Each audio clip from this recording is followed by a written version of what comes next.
Hello everyone, welcome back. So in today's video, I'm going to show you exactly how you can invest in the S&P 500 using Trading 212.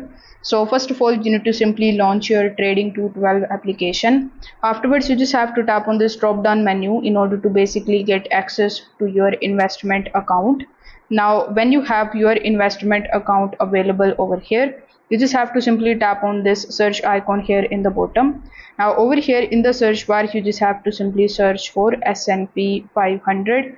Now when you are able to find it here in this particular list, you just have to simply select it, and after selecting it, you just have to simply just take a look at it, and then you can tap on the option of buy in order to basically place the buy order. So this way you will be able to do it. If this video helped you out, make sure that you like this video and subscribe to the channel.